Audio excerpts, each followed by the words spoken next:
Hey, good morning, good evening, good afternoon, in which part of the globe you are.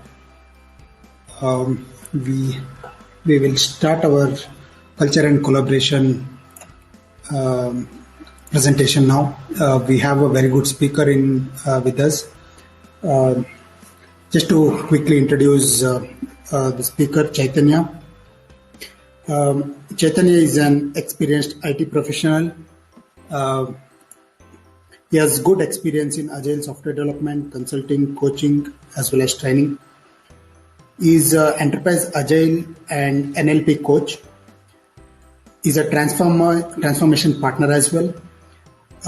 With that transformation partner knowledge, he is much result oriented professional with focus on change management, coaching, and building high performance team.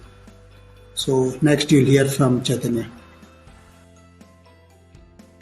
Thanks. Thank you so much, Ranjan.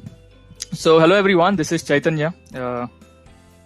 First of all, a warm welcome to each one of you for joining this session, and thanks for being here. So what we are going to do for the next 45 minutes is, let me set the context first. We are going to talk about the subject itself, what I have learned personally, things which we have implemented in our transformation engagements or the programs. And then we'll also do some activities in between, wherein we'll get to know your perspective, as in it's possible that some of you have done something great in some areas. So we'll get to know your perspective as well, so that others can learn, I can learn from it. And after that, we'll do, I'll share a case study or other approach which we have taken to build psychological safety in our workplace, right? So that could be the flow of the session for the next 45 minutes. So I request you all to please participate, especially in the activity which we'll do after say 15-20 minutes, and let's learn together. So let me now share my screen. Okay. So before we talk about the subject, let's try to first understand what organizations are looking for. Any organization, any business, what exactly they are looking for, right? They are looking for growth. They could look for growth. Now, growth could be in terms of, say, revenue growth, or in terms of, say, market share. They want to improve their market share. That could be one of the reasons why they are doing some kind of changes in their organization. So what is their driving factor? Second could be, say, innovation. Organizations want to innovate faster. They want to have an innovative culture in nations. Third could be speed. They want to launch their products and services faster in the market than their competition. That could be one of the reasons, right? And fourth could be, say, customer experience. They want to provide better customer experience, to their customers. Now, if organizations want to achieve all this, growth, innovation, speed, and customer experience, who is going to make it happen? If we look inwards in our organization, our people, our teams are going to make it happen, right? So it's important to unlock that intrinsic motivation of our people, so that they are aligned to the organization's objectives and they are really committed to make that impact for that organization. So basically, we need an open, transparent, high-performing, and psychologically safe environment for people to do certain things and to make things happen, right? So when you talk about psychologically safe environment, what is psychological safety? Let's look at what Amy Edmondson, professor at the Harvard Business School, has to say about this topic, psychological safety, which is really important. She says that it's a belief that that the work environment is safe for interpersonal risk taking. She also coins that it's a belief that one will not be punished or humiliated for speaking up with ideas, questions, concerns, or mistakes. And she also broadly categorizes this, as defined as a climate in which people are comfortable expressing and being themselves. So they're absolutely free, open, transparent, and they're working for each other, with each other. So while learning this subject, while in the transformation journey, while we are also working as coaches, we are part of the transformation group, which is responsible to do coaching, training, and other aspects and drive transformation across multiple programs, right? We just studied a bit more about how certain big organizations are taking this subject, how things are happening around multiple companies.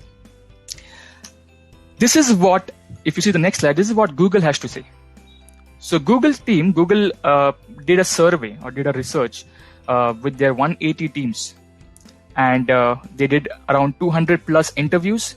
They verified around 250 plus attributes, and they came up with this finding. They want to see as in why certain teams are great, why certain teams are high performing than the other teams. So they did research, detailed research, right? And they came up with these 5 key elements, 5 key aspects of an high performing teams. And they said that one is the psychological safety. That means team members feel safe to take a risk and be vulnerable in front of each other. There is a safe environment for them to work. Dependability. That means people depend on each other. They know that they are not alone. We have team with us. We have team members, so they are dependent. There's a dependability. Structure and clarity. That was the third reason. So team members have clear roles and plans and goals, clear structure about what they are doing, why they are doing. Fourth important aspect was meaning. That is, work is personally important to team members. It's not because someone is giving them the work. They felt that these people who are high performing from the high performing teams, work is personally important for them, right? And fifth reason was the impact. That means people are committed to make an impact. Team member think that their work matters the most. But out of these 5 key aspects, the most important aspect was psychological safety. So they thought that psychological safety is a number one or very important aspect to build high performing teams. And we need to have it, we need to cultivate that environment or behavior.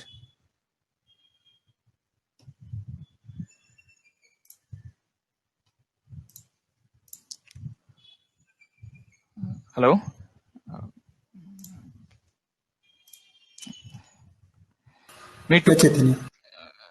Sorry. Okay, so we need to cultivate that behavior and we need to make an impact. People think that they create an impact, that impact matters. That's what the study was about this Google when they did it. Now, while we understand that this is really important in organization, but is it so simple in our case? Is it so simple when we work with our teams in our organization? So we need some mechanism, we need some understanding. How do we build psychological safety? While we understand this is important, how do we actually build this? Is there any way how we can chunk it down into small pieces and can actually focus on each of those areas and then focus on to build psychological safety, right? Dr. Timothy Clark, he created 4 stages of psychological safety. He said that each of these areas are really important in terms of building psychological safety as a whole. So if you want to build psychological safety in your environment, in your workplace, all these 4 areas are really important if you think it closely. So first one was inclusion safety. What do we mean by inclusion safety? Wherein how do we make people feel included? People from different geographies, different religion, caste and creed, how are we making them included in the team?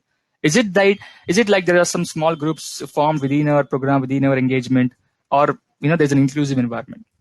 Then the learner safety. How do you make others feel safe and motivated to learn? Is learning a norm there or it's not there? Learning as a culture. Then contributor safety. How do you make others feel safe enough to contribute and make a difference? That was third area, right? And fourth is nothing but the challenger safety. How do we make people safe enough to challenge the status quo, innovate and make things better? So now if we want to improve psychological safety, this is something which we also studied while driving this initiative, because conceptually understanding is one thing, but then taking deep dive into each of these aspects to then jot down our plan, what we have to do, and then take it across with multiple teams was important. So now if we take a look at, say, inclusion safety only, what are some certain behaviors which leaders or coaches would demonstrate? So what we can do to build inclusion safety in our workplace? So one could be, say, teach inclusion as a human need and right. That could be one thing. You teach that as a norm to everyone. Introduce yourself first at this opportunity. Certain behaviors which you can demonstrate as a leader, which will slowly and steadily help you to build inclusion safety, right? Learn people's name and how to pronounce them. Physically face people and express gratitude and appreciation. That could be some of the aspects or ways in which we can build inclusion safety by demonstrating that behavior, so that others feel included. Everyone, right, from be it a senior person, be it a fresher or a junior team member coming into our team, they feel included. Yes, we are part of it. Second is learner safety. Now, how do you make others feel safe and motivated to learn? That's also important, because it has to be a continuous learning culture. Make learning a collaboration, not a competition. Now, in our transformation engagement, wherein we are working as coaches, when we work as a group across multiple teams, we have created a norm wherein every week we share certain things what we have learned. Not, it may be something new which we have learned, okay, as a concept, or something through our experience. Hey, I worked with this team, yesterday, and this was the reaction when we did a retrospective. I met this leader the other day, and this was his reaction. This is what I've learned after talking to that person. Certain leaders think this way. They are not really looking for agile. They are looking for certain things. Their problem statement is different. So when you discuss with your team members, you learn from each other. Share what you are learning. Always share what you are learning, because then as a group, you will kind of build an ecosystem, build an environment where where everyone is learning, and you're sharing as you do. Share past mistakes. Feel okay to share. If you have failed, you can share past mistakes. Now, what we have done in this context is, I'll just tell you, in our workspace right now, we are all working from home, but in our workplace, we have a dedicated wall kept, a whiteboard kept, and we have divided into two aspects, two categories, two boxes. One is when I feel happy and when I feel sad. So people are actually, expressing themselves, how they are feeling, when they are feeling happy, when they are feeling sad. We have another wall where we have coined it as something called as wall of warrior. Means people who have tried certain things before. You may be a team member, scrum master, or coach, anyways. If you have tried something new, you probably have failed. You write on a sticky note and put it there. Every month when we do a community of practice event, we just share that. So that person who has actually written that will share in front of everyone. Hey, this is something which we have tried new, we failed. Or we failed, or rather we have learned something from this. Right? So these are some of the aspects of how we can build learner safety. Slowly and steadily, we can focus on these aspects to build that. Embrace quality feedback and celebrate failures, because as I said, every month when we discuss, when we have this community events, we read out, and that person who is actually written the card will express it. This is what we have done, and this is what we have learned, and now we know what we have done. So this is the reason we are sharing with you guys, and we all can learn from it. So these are nothing but inclusion safety and learner safety. The third is contributor safety. How do you make others feel safe enough to contribute and make a difference? Are people contributing? This team goal matters to that individual, right? Some of the behaviors could be celebrate small wins. Even if it's a sprint goal which we have achieved, celebrate that. Simple example, when we recently when we did a sprint review, sprint goal was achieved. One person went to our canteen and brought chocolates and just distributed. That's it. Celebrate simple small wins, right? Recognize accomplishment. And just like I was discussing about the walls which we have in our workplace, the other thing to recognize accomplishment is people appreciate when they're people feel good when they're appreciated. Just not in your team. If you have many teams like what we have, it's important for others to also know what good things people are doing. So we have a wall which we coined it as a kudos wall, where we write people's name and stick it out there. Because we appreciate this team member because of the work or the contribution he or she has done in our team. That's one way of cultivating this contributor safety in your work environment. Make team customer centric, right? When people understand the why behind it, people really understand why they are doing what they are doing. That is more important than just giving or assigning tasks, and people are just doing their own work and not really bothered about what team goal is, what organizations are looking for. So make them customer centric, or rather more outcome driven than output driven, right? That's something important when we talk about contributor safety. And ask people what they think. Always try to get their perspectives. That is something which we also do. Just for another example, when some senior stakeholders comes in, we give some presentation. Even if our team members are not presenting and so other members are presenting, right? We ask people after we do a quick retro, as in how was the session? Even if you have not given the presentation, what is your observation? What do you think we can do differently to make it better next time? So in this way we are helping people, so trying to build that contributor safety in our team, even though that person is directly doing something or not.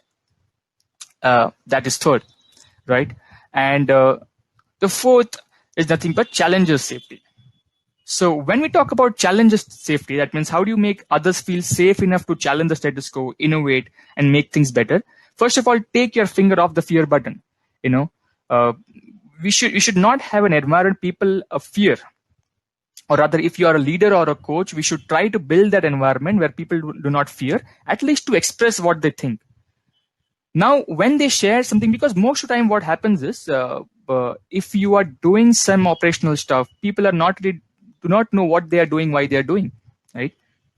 And if someone raises the question, someone asks question, hey, why we're doing this? This has nothing to do with our overall goal.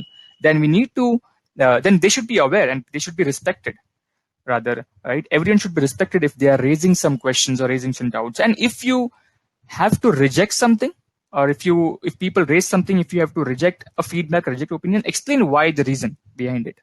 Okay, you said this, that's fine, but you know what, we cannot do certain things because of so and so, because of so and so. So that why should be explained to people by, rather than just saying no, you just do what I'm saying or what we are saying.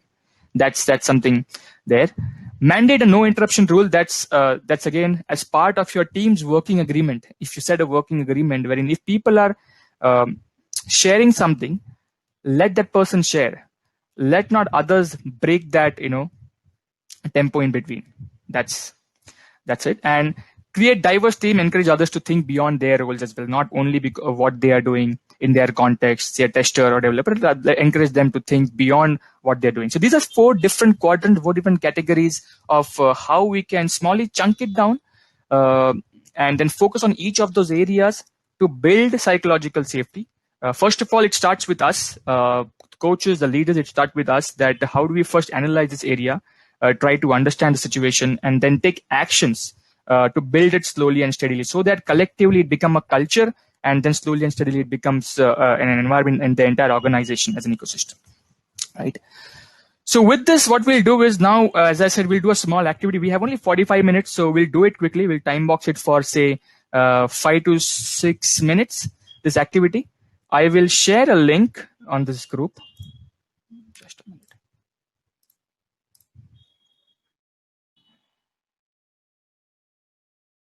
So I will share a link here. I hope it's there. Yeah. So you can just click on this link, and what we are going to do is, once you open this link, you will see 4 columns, right? You will see columns. One is inclusion safety, learner safety, contributor safety, and challenger safety. Each of these columns, you have an icon. You have a plus icon under that. You can just click on that plus icon and just share what you have probably done differently, or what do you think you will do certain things differently in this particular area. So what you will do to build inclusion safety.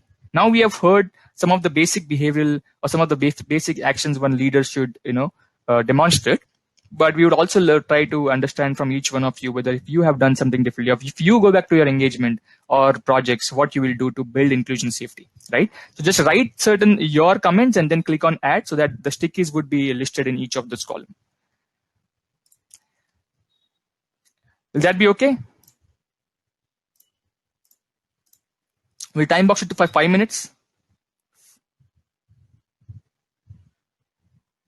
Yes. Okay. So we'll time box for 5 minutes and we'll see what people are writing. And you all can see what others are writing. So as they write, we all will see. Okay. Allow everybody to participate and speak. Talk to people in the group and ask about their opinion. Freedom of expressions. Yes. Make sure all your team members feel part of the team. Absolutely. Try design thinking to include every perspective. Okay. Yes. Yes. Yes, we have actually done this design thinking activity to drive one of the initiative. So that's a good point. Respect every team member's opinion. Yes. Listen to each team member's point of view. Everyone in team. This has ended up in people who are even hesitant to share with these. Okay.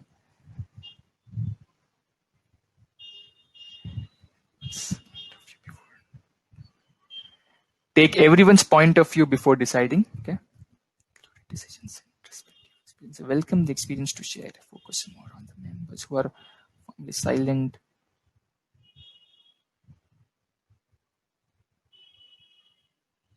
Yes, focus more on the members who are normally silent, introvert, and make attempt to get inputs from them. This is also very important. At times, people, when you're working a distributed model, I've observed that people, uh, even if people are introvert, and if you are not doing a face-to-face communication with your counterparts in the other location, it gives a different perspective. So that doesn't mean these people are not performing or not skilled, but you have to focus on them and kind of nudge them to get things out. Okay, listen, everyone to all put out. Appreciate team members and give small perks every month. Yeah. Assure that they can speak their opinion weekly. Superb. Yeah. Share learning opportunities and provisions to team, not judge people if they want more to learn technology. Okay.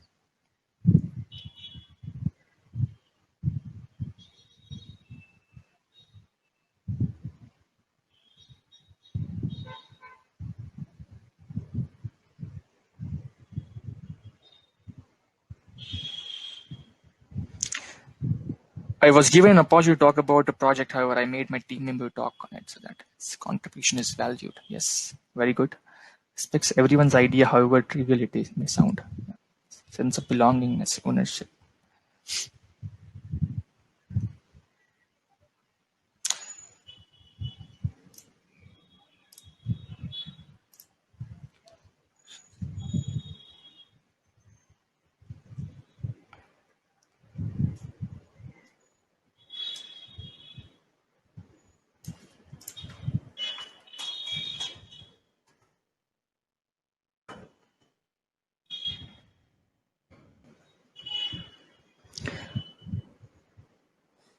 So obviously, we won't be able to cover all the points right now, but I will keep this board as is open because we all are now, even though we have less time, to be very honest, but we are brainstorming. We are doing some brainstorming within these 5 minutes, and we are getting a lot of perspective. So I would encourage you all to go through each of those points. I will personally go through each of these points after after the session, because now we are getting different perspectives, and how we can make things happen in terms of each of these areas. It's not only from me, it's from probably many of you. So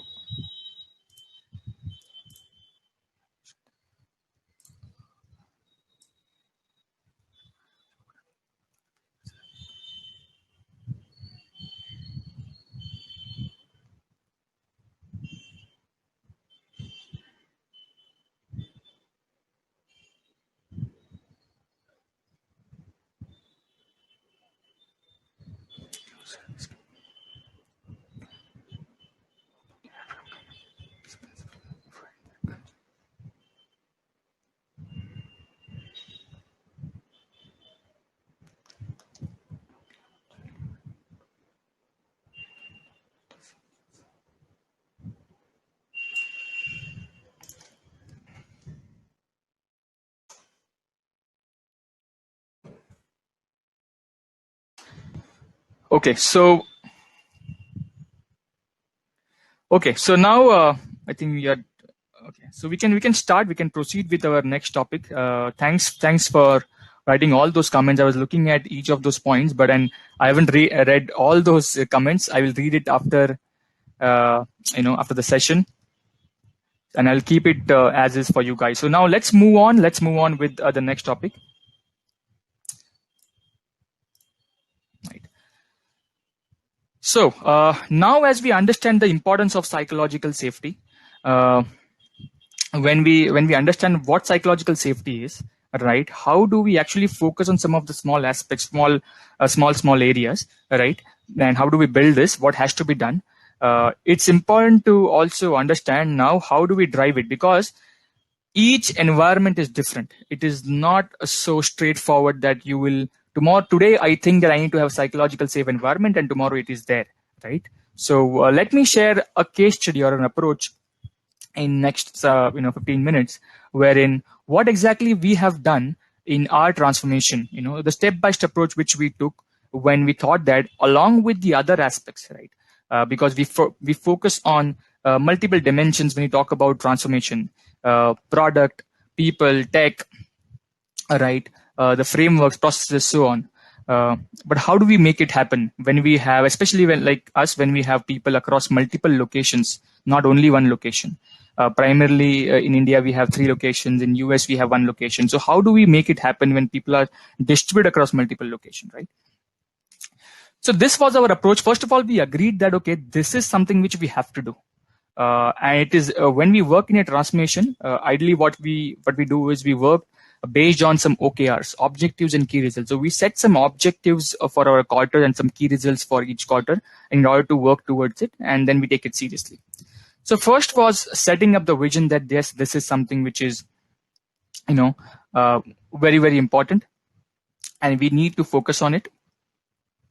The second was leadership support, because if you want to build this, or even if you want to build something around it, want to start awareness, start talking to people, we need buy-in from respective leaders. It's not only about top leadership, it's about the middle management as well, or whoever is involved in that context. So we did this. Then the awareness campaign, because if you have so many people, it's not only if you want to build, you have to first measure it, and to first measure, to start that awareness, start talking that language with people. People shouldn't think that it's only just one different new thing which they have came up with, right? So we came up with an awareness campaign. We designed some assessments to measure. We rolled out those assessments. Then we devised some action plans, improvement areas, and focused on continuous training and coaching, right? So what we did, one was we set the vision. Yes, we need to build psychological safety. But to build, we need to first understand where we are, what we are doing. So we started talking with leadership. Now, it's not, so we have an organization wherein we have a client and we are service organizations, right? So we have like two sides of management, wherein as I'm from TCS, and TCS is a service organization, wherein we have our management, we have a client organization. So having leadership support was the first key thing. If you do any new thing, any changes, you got to understand, you got to explain the why of it. So we obviously got a buy-in from the client leadership. We also got a buy-in from our people, because we will talk with more people. We will try to communicate and get some insights from team members, right? So that was so important. So leadership support was one. Once that was in place, we started with some awareness campaign, because people shouldn't feel like these people are just doing something, differently for the sake of doing it. Nothing is actually changing. So we started talking about this word psychological safety in an indirect way, not through our trainings and coaching first, but we started sharing or broadcasting some such creative flyers. So we have some change management creative professionals within our team who designed this flyer, and just to have the interaction going, that person asked, hey, Shangy, these are our virtual mascots which we have created, Shangy and Frankie. I have a problem to share. I am afraid to say a no, even when there are a lot of challenges in work. Then the Shangy says that, hey, hi Frankie, how is it? I have the courage to say no in my team when I sense anything wrong. And I believe you should be open and feel safe when you face challenge. Remember it always. Now, this is not to straight away make it happen, but just slowly and steadily try to, spread it unconsciously, and kind of making people aware of what we are doing. So, and we did multiple awareness campaign like this. This is one of the picture, but we had we used to share a flyer every week before even starting our initial discussion. Then we started designing an assessment, because although we know what psychological safety is, the 4 key categories of psychological safety, in your context, things would be different. Right. So we wanted to get few more data points, few more dimensions we want to validate, as in, let's see what's happening in each of those areas. Say whether is trust there in our teams. Just let's try to see when we are designing an assessment where we want to share that assessment with everyone across multiple locations, multiple portfolios, right? We need to understand some of the data points and some of the key aspects which probably are lacking. So then we discuss about, say, let's have trust as one of the dimension, pull culture, whether people are pulling work proactively or work is being pushed onto them. Then is inclusion out there? Are people transparent in their team? So what do they think? What's happening in their respective teams, right? That's what the case was. Concern resolution, knowledge sharing, creativity, whether there is any scope for innovation, creativity, or we are just doing regular monotonous work. right? Because if you want to improve certain things, first we need to measure where is the problem or where things are not good. Courage, vulnerability, discrimination, no discrimination, as in people should not be discriminated based on their, language or religion or so on and so forth. So these are some of the key dimensions which we thought are really important to first of all measure where we are, right? When we have 60 or 60 plus teams, 65 plus teams working across multiple locations, it's not only one single team. So you need to have that holistic understanding before you take any kind of action. So we want to have data points.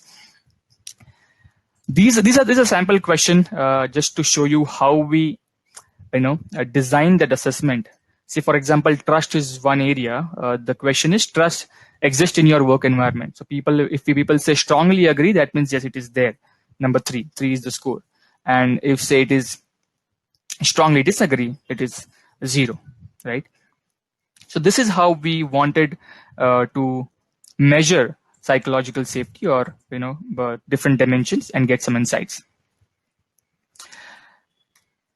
Now, when we did this survey initially, first time we did the survey we used MS Teams actually to create the survey. You may not follow the same pattern because every engagement is different. In your context, you know the context better, right? In your engagement, you know it better. So you may design your own questionnaires. You may design your own dimensions. These are some of the dimensions which we thought are important, but you may decide your own dimensions based on your own understanding in your context, right? So when we did that analysis of all the teams when people responded, first time, trust me, everyone was not, very open that they straight away, gave the survey. We had to do some multiple follow-ups with team members, again through some creative, some indirect ways, encouraging people to give this assessment, by conducting say floor walks or asking representative from each of the location to share with their team members and get things going. But once we had this data, we realized that things are pretty, as a whole, things are pretty good. So if you see in all the dimensions, the score was good. It was 2.19, 2.22. So out of 3, the score was good. But although the score was decent, it was not really like 2.5, 2.8, 2.9. It was kind of an okay kind of a score, a good score, I would say, across all the location. We got some insights as in which location there is some problem. This is an overall data. But we had some more data pointers as which location, which portfolio, which line of business, which project team, or which team has a low psychological safety score. But as an overall, if we see, we try to collate some disagreement areas, and we figured out that okay, there are certain areas, although the score is good, where the disagreement is more as compared to the other dimension. So, for example, pull culture is somewhere is the one area where we thought that. It's there in front of us that there was a pull culture. So although the overall score was good, people were not pulling work. There was a push from people, from management, from anyone. So that's something which we got a data point. We also got a data point about knowledge sharing or courage, whether they don't have courage straight away to say no at certain point of time. So these were some of the data points which we got because it was important for us to understand where we are in each of those areas before taking our actions, before actually planning out some coaching strategies for each of the programs or each of those teams. Along with some objective questions, we also kept some subjective fields just for people to express freely about what they think. And these were some of the key data points which we got. That when do people feel that they are more safe? When do people feel more safe? So some of the pointers which we got as team is empowered when willing to take risk. When team is empowered and willing to take risk, they feel safe. Respect, trust, transparency exist while working in distributed location, because obviously we are working in distributed location. So when that is there, they feel safe. When work is recognized and appreciated. These are some of the common elements which we got from the overall survey which we did, when this happened. Then we also try to understand when do they feel less safe, right?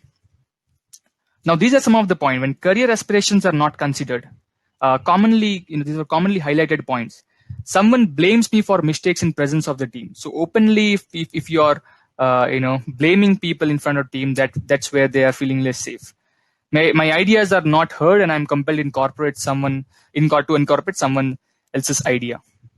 So these are some of the subjective kind of a data points which we got when we ran this survey and tried to measure the as is state of our transformation, of our engagement while doing or while building psychological safety. Now, that doesn't mean that we were not focusing on this aspect from the beginning. That doesn't mean that this is the first time we tried something new. We were continuously doing this, but this was the first time where we went ahead with a structured approach. While we understand that this is important, we need to have an open and transparent environment, right? We all know openness and transparency, the importance of openness and transparency. But when we decided, okay, let's go with a structured approach, as in how do we build this? We planned this systematically in a step-by-step manner. Some of the actions which we then decided we will do, psychological safety training module. We designed a training module. It is not only for team members, a module wherein everyone, right from the leadership to the team members, are involved. And we have we are a transformation body where we have coaches not only from TCS, we have coaches from the client location as well. So we are like one single team working towards the transformation. Right. So when we are discussing something, we are collectively doing it. It's not only for say TCS we are doing it. It's for overall as an organization for the client we are working with. Right. So we decided a training module, and we are still working on it. We are working to improvise that training module as we move on. They're just different kind of sessions wherein if you want to give it to a leadership, a senior executive, what could be the content, if it has to be a team or a workshop, experiential workshop, what it could be, right? So different things, one-to-one coaching sessions with a lot many people. Say for example, scrum masters of each team. One thing which I also realized over the years, you don't have to wait, because this survey we do it once in a quarter. You don't have to wait for a quarter to measure psychological safety. One simple tip or a technique which we suggest or share with the Scrum Master is, in your retrospective, you can quickly try to do a quick health check of your team. You know, how happy or satisfied team members are on the scale of 1 to 5. If you're getting a score of say 4 to 5 in your retrospective, that means it's good. If it's less than 3, then something to worry. So this is something which you can do to have a quick check, right? Then have face-to-face collaboration and frequent retrospection and continuous improvement. That's something which we have planned as an action items, right? Last but not the least, some pictures of how actually we are doing it. We are doing some focused training on say NLP or behavioral science. We are doing some psychological safety training sessions wherein we are doing role plays, because if you have leaders in front of them, you do a real-time role play, they will get it what exactly we have to say, right? These are the role plays, and we have community of practices which we are running from last 3 to 4 years. But in the time of pandemic as well, we are doing it using our tool. We are using MS Teams, so that people from these members who you see right now on the screen are not from one single team. They are from different different programs, different locations as well, right? So how people can interact with each other, share with each other. We also had a session wherein one of my colleague, who is in front of in the screen right now, who was also a co-speaker today with me, but unfortunately he had an emergency, so he wouldn't join. He played a guitar, just to have the light environment, so that people across the location can have the lighter moment. And we are slowly and steadily through our actions, first of all, from being aware, accepting where we are in terms of all the data points, and then taking continuous actions to improve from what we used to do. So with this, with this I end my topic, and I leave up to the host to decide whether we can go ahead with some questions. So Ranjan, you want me to take questions now? How is it? Yeah, Chaitanya, you have 5 minutes to pick up and choose. There are 8 questions if you look at the questions tab. So you can choose a couple of questions, and I think we can go up to 7-5. Okay, fine. So, okay. Yeah, in order to build high-performing organization, what are all the prerequisites as an agile coach should have? I wouldn't say a prerequisite as such, but I would say that first of all, as an agile coach, that person is a neutral coach. In what capacity you are entering that organization? Are you a team level coach and organization coach? Why you are doing what you are doing is one thing. Understanding the why part, as in if you are getting into an engagement, what exactly is the requirement, what an organization is looking for, and then devising your strategy with having a neutral approach. Should definitely have those coaching skills, should have a standard knowledge in that subject. For example, if you're going as a Scrum Master, so I would say you should have that experience or a standard knowledge about that subject in which you are operating. If you are talking with a C-level executive, you should have that kind of an experience. Or rather, if you are not that person, but still you should try to cultivate and improve on those aspects. So I wouldn't say the prerequisite as such, but try to understand the why part of it, and then aligning your team members. Also trying to understand their strengths and weaknesses. At times, they may not do certain things. So how good you are in terms of changing their perception, how good you are in terms of letting them know the importance, and then facilitating or creating that environment as we see. That's one thing. I think we have 4 more minutes. How service companies, when they work at client locations, many of the decision is being derived from customer objectives. How these principles can infer in their culture. If you have any experiences, please share. Yes. So as I said, I am working in a service organization, and this is something which this transmission is not for us as only for a TCS team. It's actually for the client organization. And when it came in, it obviously we have to go together as a unit. We cannot say that okay, they want this and we are here, so we have our own approach. Now you may have a dysfunction in the culture, but then having the right alignment. So that's the reason. First thing what we did in our case is let's copy provide session feedback. Okay, what we did is we formed a horizontal transformation body which comprises of coaches from not only from client location but also from a TCS, so that we have a common alignment. We have a bi-weekly demo, as in we show working increment. I mean, what exactly it's happening across multiple locations, and if there are any impediments in terms of we are absolutely transparent, and trust me on this. Because we are service organization, because I'm from TCS, that doesn't mean I will not share certain aspects with my transformation group who is there at the other location. So we are aligned to our OKRs, what we exactly have to do, and then accordingly we are driving it across multiple locations. So that's that. Then what to do if the remote client or remote counterparts are not clear about agile nor want to understand. Due to this, they take such decisions which creates unsafety in organization. I can understand what you are saying here. We also face this problem. I will tell you some of the remote locations because we are primarily based out of Mumbai, and we also have a location in the US. We have also in India. We discussed with the leadership team. Some of our coaches, what happened is recently we actually went to the other location to take a boot camp to build those change leaders who will indirectly work with us for the overall transformation objectives. A kind of making that sense of urgency and understanding, or making them understand why we are doing what we are doing. At times, people at different locations are not really clear as in why we are doing things. They just think, okay, something is happening. And it has to be from top down. We need to have a leadership mind. We need to have an understanding. People need to have an understanding at why we are doing. And then we need those change agents like all of us, wherein we are not just giving up.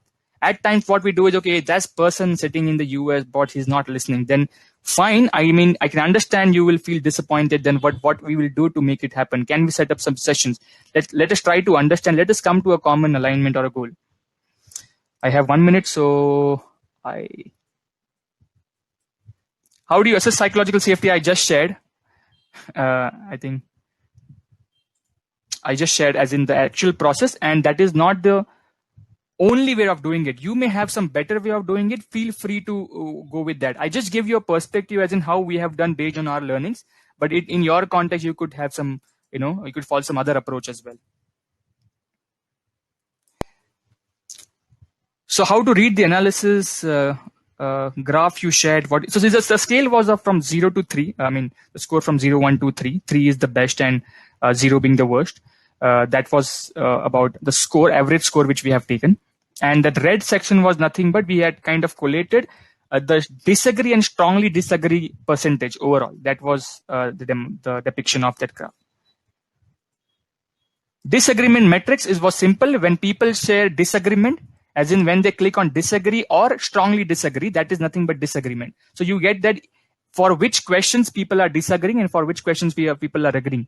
So then you get an idea, okay, certain dimensions we need to put more focus on, and rather than the other areas. That's what it is. So I think it's 7-5. So Abin, Nanjan, should we stop or yeah? I think because we have the next keynote starting at 7:10. Yeah. Oh yeah. So guys, you have put a lot of questions, and if you have more questions, put in here. Chaitanya, we will share it with Chaitanya, and he will answer it, and then along with the video, we will also try to give you answers for those questions. Yeah. So thanks a lot for attending, and please ensure that you give your feedback. That's very important for Chaitanya to understand, and also for us to understand how you perceive this and how we could improve this further. Yep. So we'll close the session soon, and please go back to the schedule and join the next keynote. And hope you are all learning. And Chaitanya, thanks a lot. Very sensitive topic. The way you have handled it, wonderful. We learned a lot. Thank you so much, for your time and effort. Thank you very much. Thank you so much. Thanks everyone for joining in. Thank you.